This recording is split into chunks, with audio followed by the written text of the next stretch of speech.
네, 2012년도 이제 한 달밖에 남지 않았습니다. 올해 증시는 유럽의 재정 위기에 미국의 재정 절벽 이슈까지 불거지면서 한시도 마음을 놓을 수가 없었는데요. 이제 시장의 눈은 내년으로 넘어가고 있습니다. 취재 기자와 함께 2013년 증시 전망해 보겠습니다. 증권부 홍은성 기자 나왔습니다. 자, 홍 기자, 이제 올해도 다 갔습니다. 올해 참 증시가 여러 가지로 좀 어려웠던 그런 한 해였던 것 같아요. 2013년, 내년은 어떨 것인가, 이것이 참 시청자 여러분께서 상당히 좀 궁금해하시는 부분이신데요. 전반적으로 좀 어떨 것 같습니까? 네, 앵커께서 말씀하신 대로 올해 같은 경우에는 유럽의 재정 위기와 미국의 재정 절벽 이슈가 불거지면서 이 불안한 장세를 연출을 했었는데요. 네. 증권가에서는 내년 상반기에는 올해와 마찬가지로 유럽 국가들의 신용 위험과 재정 절벽 우려로 인해서 이 투자 심리가 위축될 것으로 좀 내다보고 있습니다. 네. 다만 하반기에는 위기감 완화와 더불어서 유동성 확대 영향력이 커지면서 이 회복세를 보일 것으로 전망되고 있는데요. 이와 더불어 미국과 중국의 경제가 회복되면서 결국 올해에는 연중 고점이 하반기에 형성되는 상저하고의 장세를 점치고 있습니다. 네. 일단 내년 코스피 밴드도 이 투자자들이 궁금해할 만한 점으로 좀 생각이 되고 있는데요. 뉴스토마토가 국내 주요 증권사 13곳을 대상으로 내년 코스피 전망에 대해서 설문조사를 한 결과 2,300포인트를 상단으로 예상한 곳이 5곳으로 가장 많았습니다. 네. 하단은 1,800포인트로 4개 증권사가 예측을 했습니다. 예. 이 신용 위험과 재정 절벽 우려는 상반기 계속되지만 하반기로 갈수록 좀 사정이 나아질 것이다, 이렇게 정리를 할 수가 있겠군요. 자, 올해는 삼성전자를 필두로 해가지고 전기전자 업종이 시장을 참 많이 이끌었습니다. 내년에는 어떨지 좀 업종별로 한번 살펴볼까요? 네, 일단 증권업계에서는 내년에도 이 국내 업체들이 주조하는 이 스마트 기기의 양적 성장 확대가 여전할 것으로 좀 내다보고 있습니다. 내년 글로벌 스마트폰 시장은 성장세가 이 최고점을 지나면서 다소 둔화된 흐름을 보일 것으로 전망이 되지만 이 중국 스마트폰 시장의 성장이 좀 기대가 되고 있기 때문입니다. 네. 업계에서는 내년 중국 스마트폰 시장은 전년 대비 31% 성장해서 이 글로벌 스마트폰 시장 성장률을 상회할 것으로 전망하는 등 이 중국 시장의 효과를 좀 기대하고 있는 분위기입니다. 네. 반면 반도체의 경우 이 전반적인 약세를 보일 것으로 좀 전망이 됩니다. PC의 낮은 성장으로 인해서 이 D램과 낸드의 수요가 전반적인 약세를 좀 이어갈 것으로 보이기 때문인데요. 다만 모바일 기기 수요로 이 낸드의 경우 업황 변동성은 줄어들 가능성이 높다고 좀 내다보고 있습니다. 네.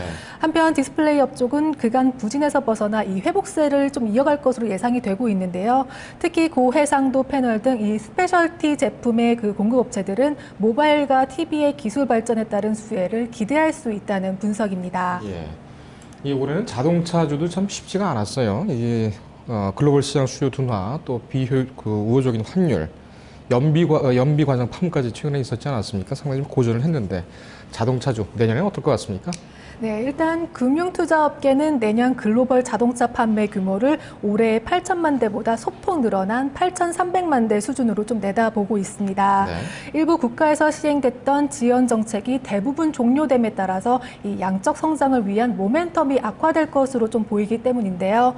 이러한 가운데 업체 간의 경쟁은 더욱 심화돼 자동차 업계는 녹록지 않은 상황을 맞이할 것으로 좀 전망이 됩니다. 네. 가격이나 경쟁이 수요를 이끌겠지만 이 수익성은 낮아질 수밖에 없기 때문입니다. 결국 차별적인 성장 모멘텀의 여부가 이 성패를 좌우할 것으로 전망이 되는데, 일단 증권가에서는 상반기에는 희소 가치를 지닌 성장주와 이익 호조 종목의 안정적인 흐름을 좀 점치고 있습니다. 네. 아울러 하반기에는 고객 다각화와 이 시장 수요 정상화에 따른 수혜 종목에 주목하라고 조언하고 있습니다. 네. 이 철강 업종은 참 올해 힘들었습니다.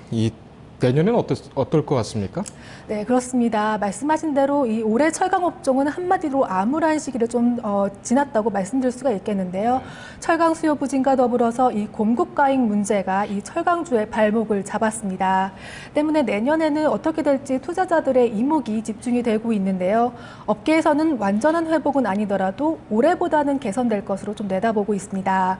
철강 가격과 원료 가격이 이미 바닥권이고 이 감산에 의한 재고 조정 정도 진행되고 있어서 철강 가격 반등이 기대가 되고 있기 때문입니다. 네.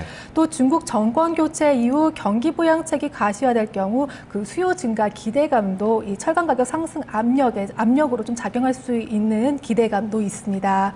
하지만 철강 수요 회복이 제한적일 가능성이 있다는 평가가 우세해서 이 단지 주가가 많이 하락했다는 이유로 이 철강주 상승에 대한 막연한 기대감은 금물이라고 조언하고 있습니다. 네. 자, 나머지 이제 석유화학 등 나머지 기타 업종에 대해서 한번 살펴보시죠. 네, 일단 정유의 경우 내년 하반기에 예정된 정유 설비 신규 가동 규모가 이 미미한 가운데 중국의 경제 성장률이 회복할 것으로 예상되기 때문에 이 하반기 들어서 정유 업황의 중장기 호황이 재현될 것으로 좀 전망이 되고 있습니다. 네. 화학은 정유보다는 매력이 떨어지다라고 평가가 됩니다. 하지만 이미 바닥을 다졌기 때문에 올해보다는 나아질 것이라는 의견이 제시가 되고 있습니다. 네. 유통업종도 좀 자세히 좀 살펴보게 되면은 내년에도 소비 침체와 이 규제 리스크라는 이중고가 좀 불가피할 것으로 좀 전망이 됩니다. 때문에 매크로 요인이 아닌 종목별로 세분화된 투자 전략을 세울 것을 증권가에서는 조언하고 있습니다. 네. 지금 쭉 말씀하시는 것 가운데 올해보다는 좀 나아질 거라는 그런 얘기가 쏙 들어오는군요. 지금 말씀 전망대로 내년 증시는 올해보다 좀 나아졌으면 좋겠습니다. 홍대 잘 들었습니다.